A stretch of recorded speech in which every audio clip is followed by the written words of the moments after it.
And welcome once again to the Shadow Gallery. I am, as always, your host, James Donnelly. And perhaps by looking at two rings on my fingers, you were probably hoping that I was going to maybe come back with a review of Green Lantern from an early screening. Well, I didn't get in. So, what did I opt for? I opted for X-Men First Class. So, this will be my review of X-Men First Class. I'm going to take off Black Lantern ring and the White Lantern ring, put them down, and wait until Sunday. And I can assure you on Sunday night, we will have a review of that.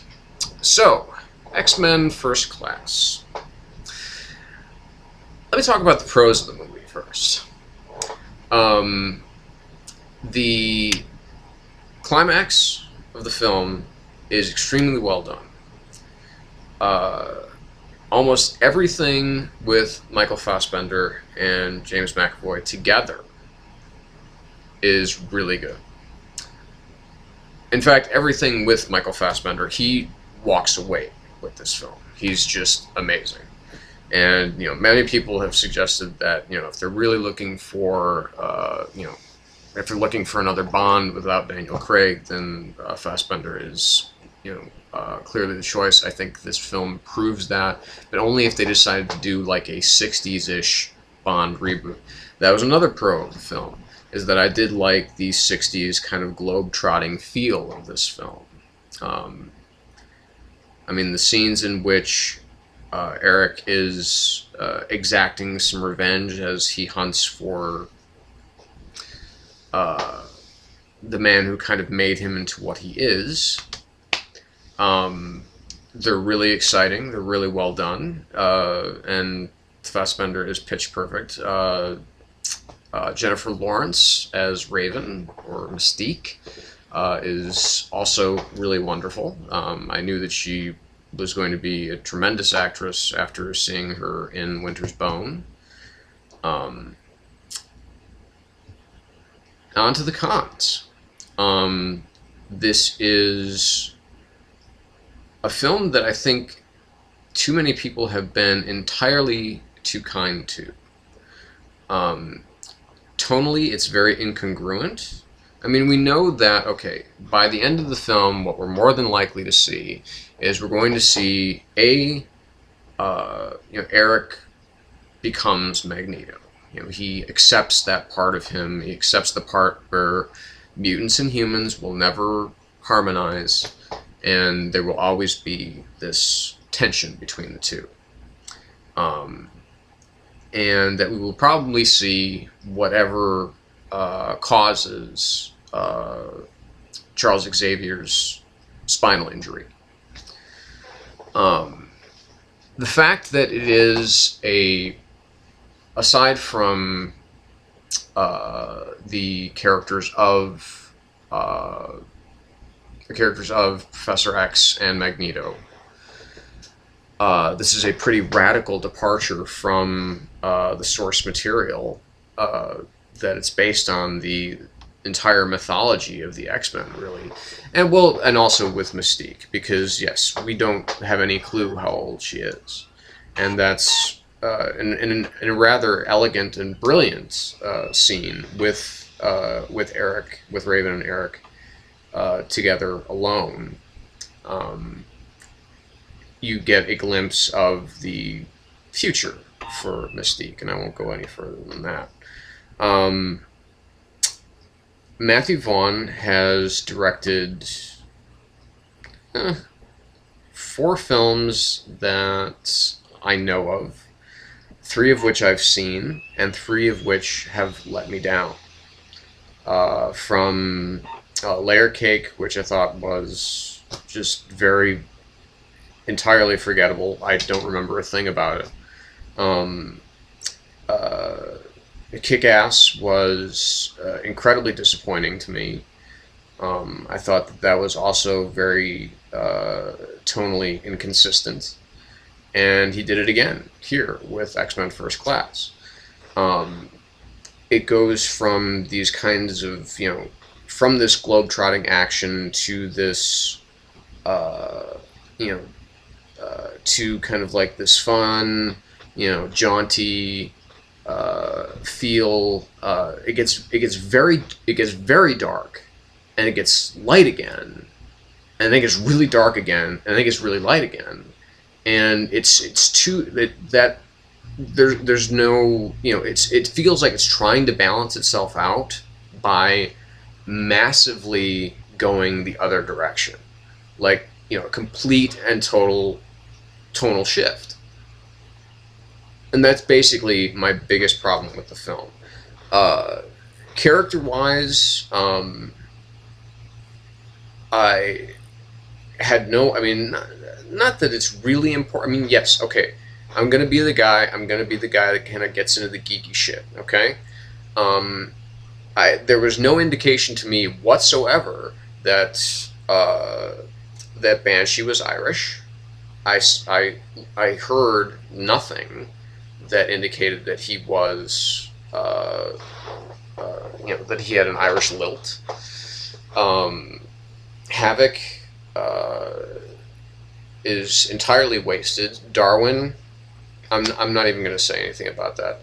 The one thing that, the one character that Ed Brubaker brought to the table, and they do nothing with him other than exploit him for a really, really cheap stunt. Angel Salvatore, played by Zoe Kravitz. Again, what the fuck was that? It's just, Kevin Bacon, whatever. He's Kevin Bacon.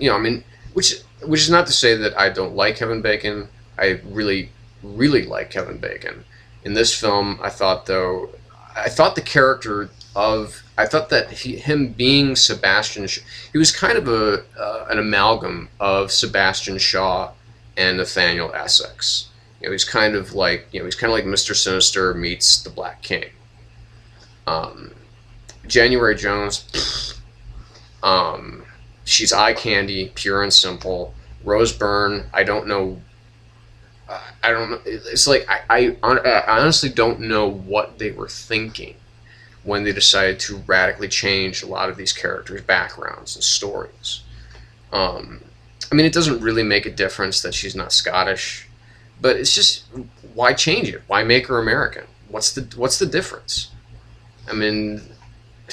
It's just frustrating. Because I'm seeing this as both a fan of films and also as a lover of comics, and there's just so much I can't reconcile about the film for me to say, you know what, go out and see it. Things happen. The biggest problem that I have with the film, other than the complete wasting of all of these peripheral characters. You have a great character actor like Oliver Platt, and you do nothing with him. His character doesn't even have a name. And apparently he's responsible for the construction of Cerebro. It's kind of like the Star Wars prequels. It's like there's 2 hours of film explaining 10 minutes of 10 minutes of screen time for the X-Men films that we've already seen.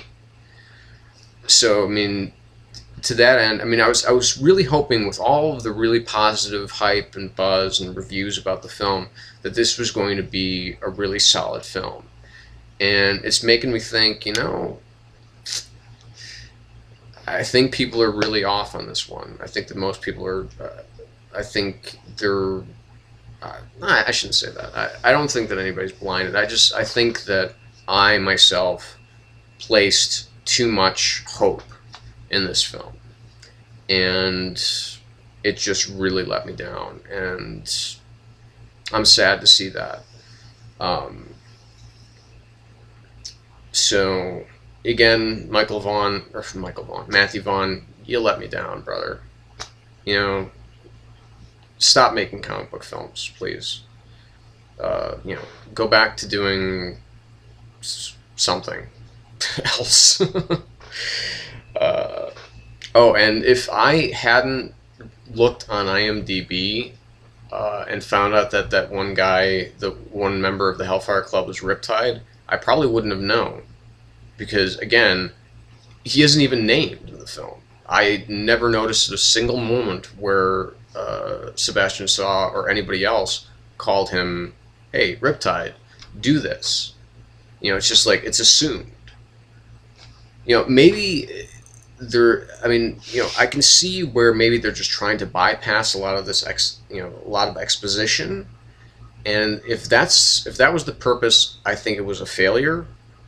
I mean, I know it's over 2 hours in running time, not by much. It's like 2 hours and 3 minutes. But there could have been, you know, just a couple seconds here, a couple seconds there, you know, as far as, you know, some of the bad guys are concerned, like Azazel. I mean, I still don't even know who that is. I know that he exists, but I don't know what he does. I mean, Riptide, of course, I remember from Mutant Massacre storyline. But like I said, just everything seems really incongruous with everything that's coming up, with the exception of, you know, kind of where Eric and Charles and Raven are. Aside from that, could really care less. So, again, just a bar. So, that's it. I would give it, at best, a 2 out of 5 stars, 4 out of 10, whatever rating system that you want to use. So, that's it for my review of X-Men First Class. I'm sure that I will have comics ready for you soon. So until then, take care. Thank you again for visiting the Shadow Gallery. Agree, disagree, like, dislike, let me know. Okay? Thanks for visiting. Thanks for watching. See you later.